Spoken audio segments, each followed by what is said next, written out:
తెలియాల్సిన అవసరమూ లేదు. పెళ్లి కూతురుగా రెడీ అయ్యి రేపు పెళ్లిపీటల మీద కూర్చో చాలు. వాళ్ళు కావాలనుకుంటే నేను వెళ్ళిపోతాను, నేను కావాలనుకుంటే వాళ్ళను వెళ్ళిపోమను. అమ్మా, ముహూర్తానికి టైం అవుతుందమ్మా. అన్నయ్య వచ్చాడు కదా అని ఆగాం. వస్తాంలే బాబాయ్. రావద్దని చెప్పడానికే వచ్చానమ్మా.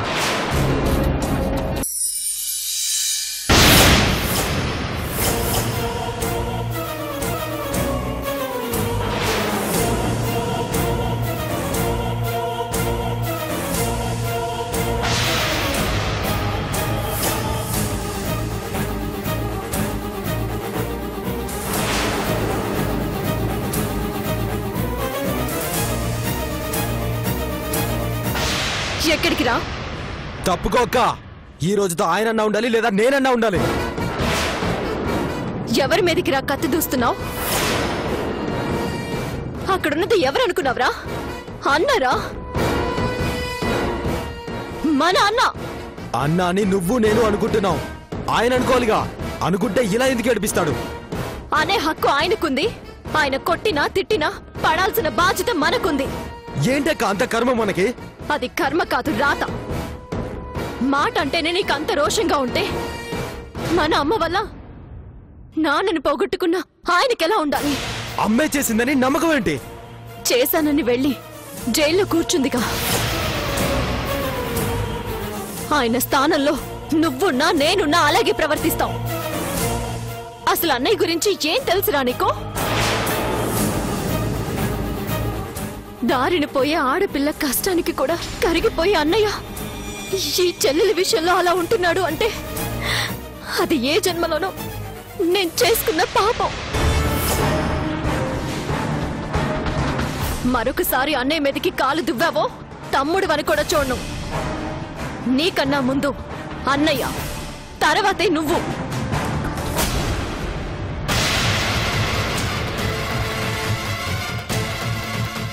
ఊరు ఊరు దేవుడు అంటుంది. ఆ దేవుడి దయ మన మీద లేకపోవడం మన దురదృష్టం. మన దురదృష్టానికి ఆయన్ని కారణం చేస్తావెందుకు? దేవుడే.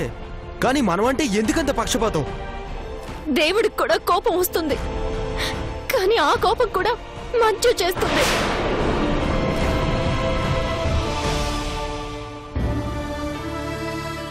ఎన్నేళ్లుగా అన్నయ్య కోపాన్ని చూస్తున్నాం. ఆయన అభిమానం కూడా అలాగే ఉంటుంది. అన్నయ్య అభిమానం కోసం ఎదురు చూడటం తప్ప మనం చేయగలిగిందేమీ లేదు. ఈ జన్మకి అలాంటి రోజు వస్తుందన్న నమ్మకం నాకు లేదు. నాకుంది. నువ్వు అన్నయ్య కోపాన్ని చూస్తున్నావు. ఆయన మంచితనాన్ని చూడటం అలవాటు చేసుకో. ఆ నమ్మకం నీకు వస్తుంది.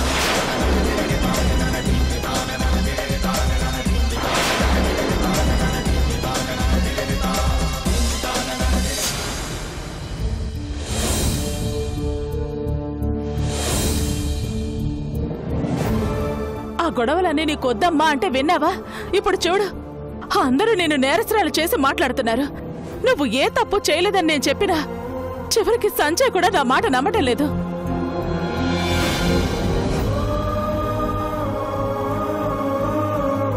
ఆ దేవుడు ఎందుకు నిన్నిలా పరీక్షిస్తున్నాడో అర్థం కావటం లేదు. ఎవరమ్మా వాళ్ళు?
వాళ్ళు తప్పించుకోవడానికి నువ్వే కారణం అనుకున్నాను.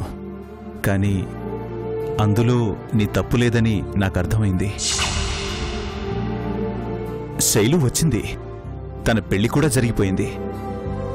జరిగిన దాంట్లో నీ ప్రమేయం లేదని శైలు చెప్పాకే తెలిసింది.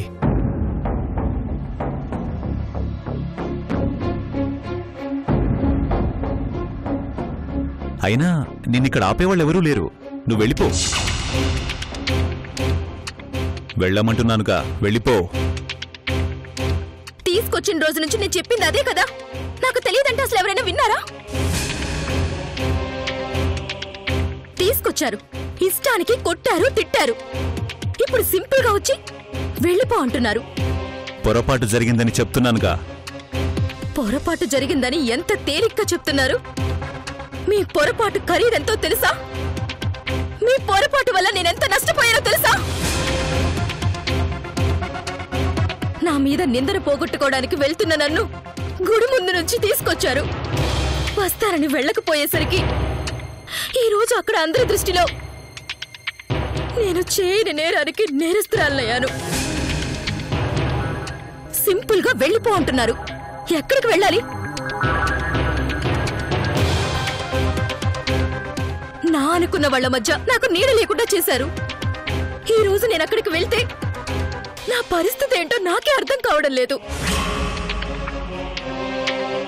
పారిపోయిన అమ్మాయి బాగుంది, తీసుకొచ్చి హింసించిన మీరు బాగున్నారు.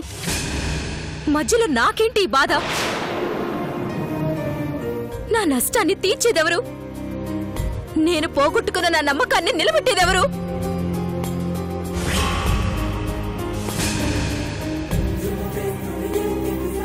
చూడు, నువ్వు చేసిన ఈ పని వల్ల నా జీవితానికి ఏ నష్టం జరిగినా దానికి పూర్తి బాధ్యత నీదే.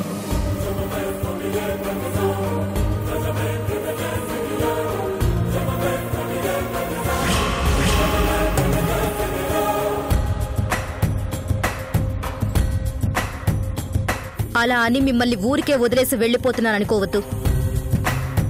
నన్నింతగా బాధ పెట్టినా మీ అంతు చూస్తాను.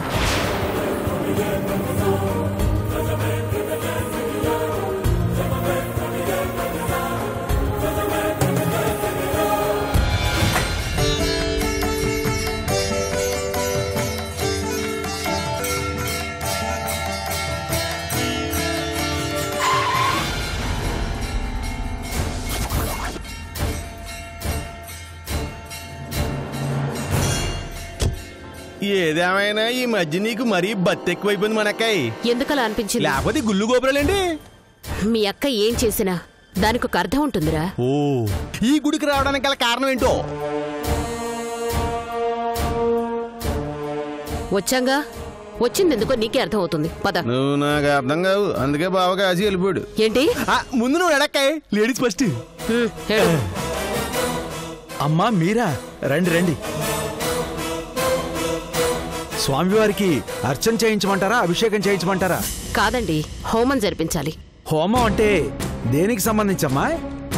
వంశాభివృద్ధి కోసమా, వ్యాపార అభివృద్ధి కోసమా, లేక మరేదైనా?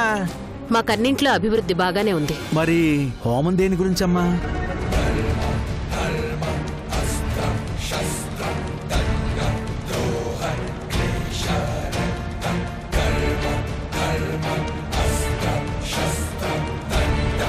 ఒక మనిషి నాశనం గురించి, మా ఎదుగుదలకి అడ్డం పడుతున్న వ్యక్తి పతనం గురించి. ఇది గుడమ్మా, ఇక్కడ అన్ని శుభాలే జరుగుతాయి. మంచి కోసమే పూజలు పునస్కారాలు జరిపిస్తాం. మేము హోమం జరిపించమంటోంది కూడా మా మంచి గురించే. ఒకరికి చెడు జరగాలనుకోవడం మంచిలా అవుతుందమ్మా. అతనికి చెడు జరిగితేనే మాకు మంచి జరుగుతుంది. మీరంతగా చెడు కోరుకుంటోంది ఎవరికమ్మా? మా మనక్కే చెడు కోరుకుంటుందని ఇంకెవరై ఉంటారండి? అరే,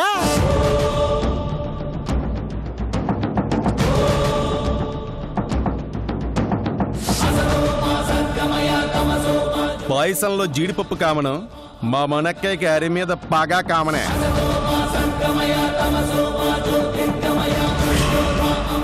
లాగి పెట్టి కొడితే దవడపళ్ళు రాలడం కూడా కామనే.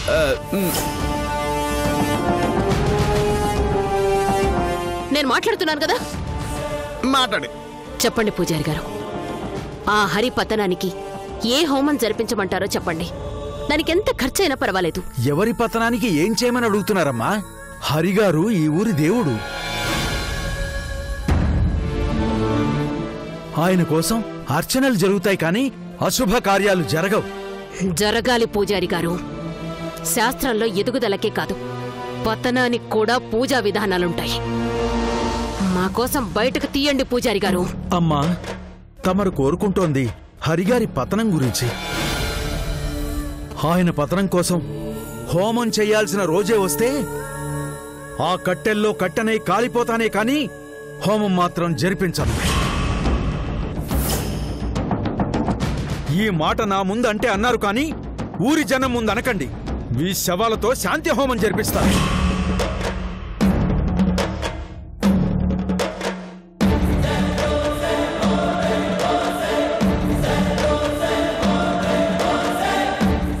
ఏం మత్తు పెట్టాడ్రా హరి.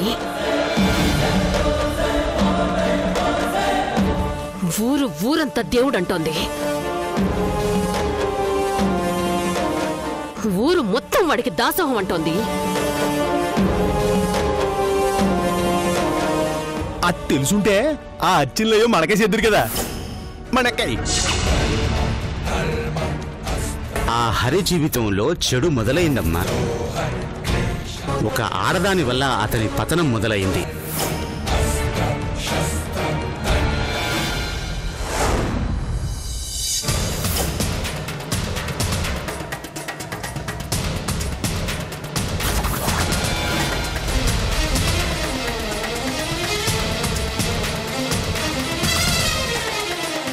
ఎక్స్క్యూజ్ మీ, లోపల ఎస్ఐ గారు ఉన్నారా? ఉన్నారమ్మా.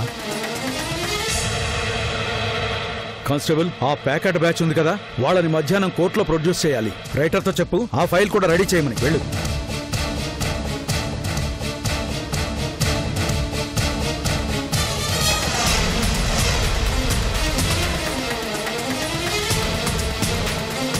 నమస్తే సార్. నమస్కారం, కూర్చోండి. Thank you. ఏంటమ్మా, ఎవరి కోసం? కంప్లైంట్ ఇవ్వాలని వచ్చాను సార్. ఏంటి కేసు? చైన్ స్నాచింగా, యూ టీజింగా?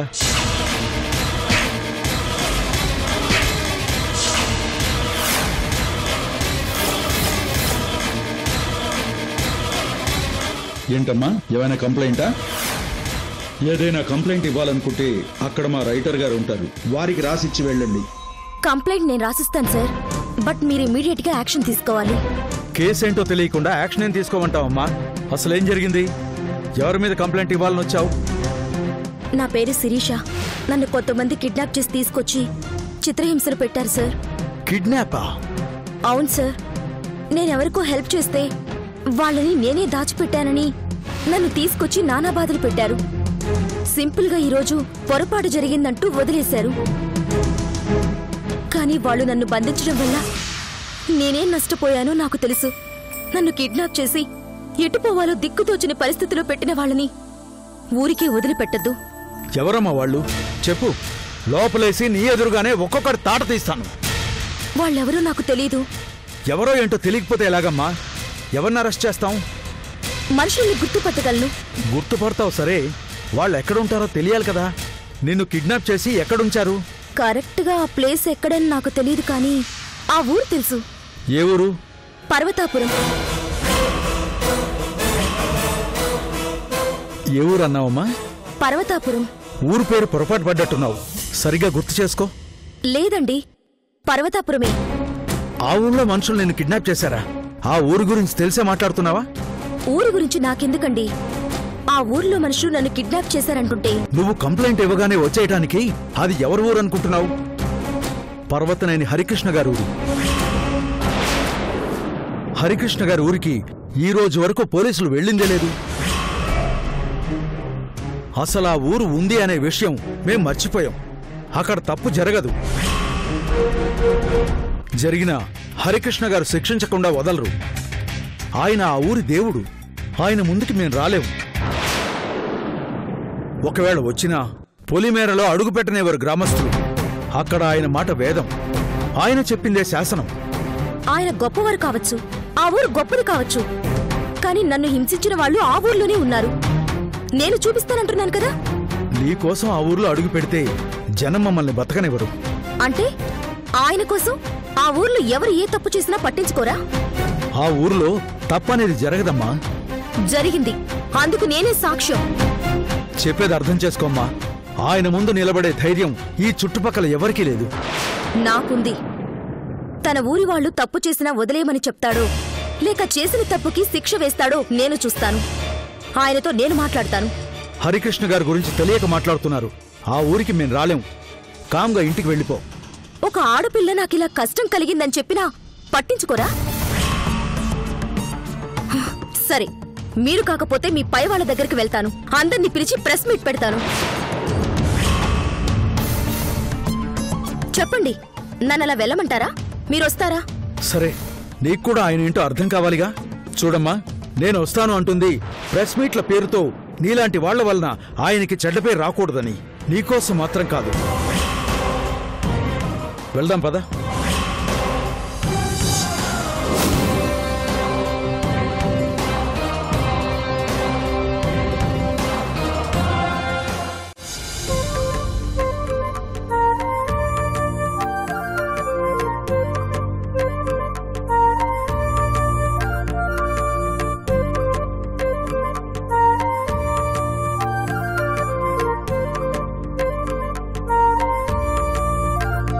ఈ మందులు వాడండి, తొందరలోనే కోలుకుంటాడు. ఏమనుకోకండి అమ్మా, పేదవాళ్ళమమ్మా, ఇంతకన్నా ఎక్కువ ఇచ్చుకోలేమమ్మా.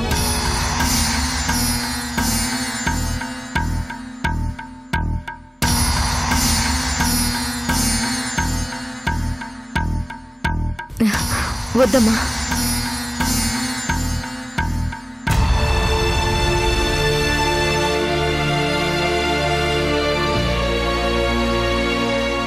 మీ ఆయనకి మందులు పండ్లు తీసుకొచ్చి పెట్టమ్మా. వద్దులేమ్మా. మీ గురించి నాకు తెలుసులే, మీ దగ్గరే ఉంచండి.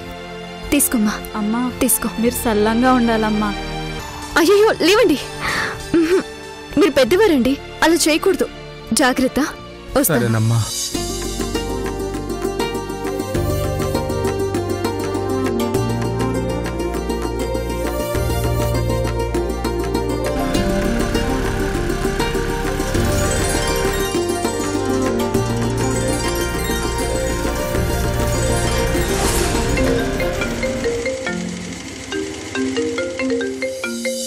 నమస్తే అమ్మా, నేను కానిస్టేబుల్ రమణాని మాట్లాడుతున్నాను. ఆ రమణ, బావున్నావా? చెప్పు. మీకు ముఖ్యమైన విషయం చెప్దామని ఫోన్ చేశానమ్మా. ఏంటది? ఇంతకు ముందు ఎవరో అమ్మాయి స్టేషన్కి వచ్చిందమ్మా. మన ఊరు వాళ్ళు ఎవరో కిడ్నాప్ చేసి హింసించారని కేసు పెట్టింది. ఎవరా అమ్మాయి? ఎవరో శిరీష అంట. మన ఊరు ఒకటి ఉందని పోలీసులు మర్చిపోయి చాలా రోజులైంది. అలాంటిది ఆ అమ్మాయి వాళ్ళ పోలీసులు మన ఊళ్ళోకి రాబోతున్నారు. మన ఊరి కట్టు మీద పోలీసులు కాలు పెడితే అయ్యగారి తల తీసేసినట్టే. మా కుటుంబానికి ఆయన దేవుడమ్మా. మేం బయలుదేరబోతున్నాం. అయ్యగారి పరువు పోకుండా చూడండమ్మా. అలాగే.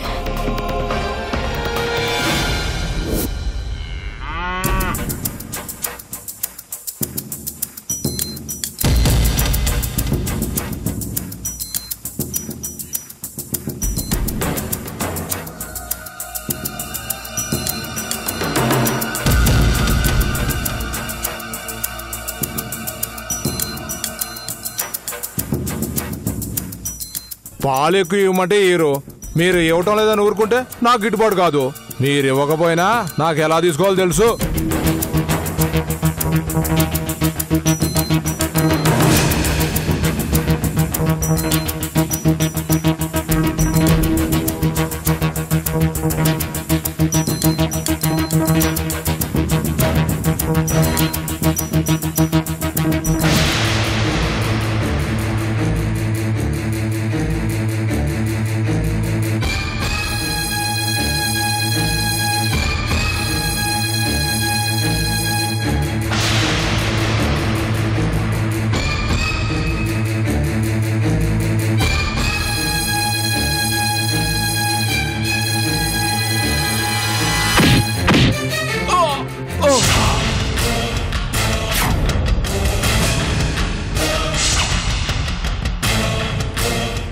పాలిచ్చే తల్లులకి కడుపు నిండా తిండి పెట్టడం మానేసి ఇంజెక్షన్స్ ఇస్తున్నావేంట్రా? పాలు సరిగ్గా ఇట్లేదు బాబు. ఇవ్వక కాదురా, ఇచ్చినవి నీకు చాలాకా అని చెప్పు. ఆ పాలు తల్లులు తాగుతారు, పసిపిల్లలు తాగుతారు. బిడ్డకు సరిపడినంత పాలివ్వట్లేదని నీ భార్యకు కూడా ఇంజెక్షన్లు ఇస్తావా? నోరు లేకపోయినా పసిపిల్లల్ని సైతం తమ పాలతో బ్రతికించే మూగజీవాలు రాయివి. అమ్మ తర్వాత అమ్మల్రా. తల్లుల్లా చూసుకోవాల్సిన మూగజీవాల్ని పాల కోసం ఇంజెక్షన్లిచ్చి పాలివ్వట్లేదని కసాయి వాడికిచ్చి ఎందుకురా ఈ తల్లుల ఉసురు పోసుకుంటారు?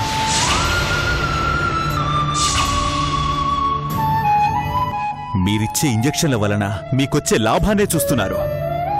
అవి తాగి ఎంతమంది ఆరోగ్యాలు పాడవుతున్నాయో తెలుసా నీకు? ఎంతమంది పసిపిల్లలు అనారోగ్యానికి గురవుతున్నారో తెలుసా? ఎక్కువ పాల కోసం మీరు పడే ఆశకి పాలిచ్చే శక్తిని కోల్పోయి ఈ మూగజీవాలు గొడ్డుబారిపోతున్నాయి. తప్పురా. మన అమ్మ మనల్ని మాత్రమే బతికించగలదు, కాని ఈ అమ్మ మనలాంటి 10 మందిని బతికించగలదురా. సూదులిచ్చి మీరు తీస్తుంది పాలని కాదురా, ప్రాణాల్ని. అది పసి ప్రాణాల్ని. మరోసారి ఇలా ఇంజెక్షన్లు చేయడం నేను చూశానంటే అదే ఇంజెక్షన్తో నీ ప్రాణాలు తీస్తాను. జాగ్రత్త.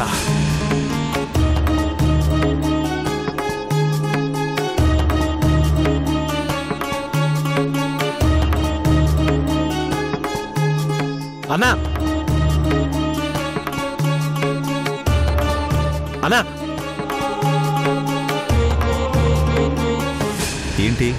ఏంటా కంగారు? అన్నా, ఊరిలోకి పోలీసులు వస్తున్నారంట. ఎందుకు? మనం తీసుకొచ్చాం కదా, ఆ అమ్మాయి తీసుకొస్తుందంట. మన ఊరికి పోలీసులొచ్చి 100 సంవత్సరాలైంది. మళ్ళీ పోలీసులు రావడం అంటే ఈ హరికృష్ణ ప్రాణం పోయినట్టే. పద.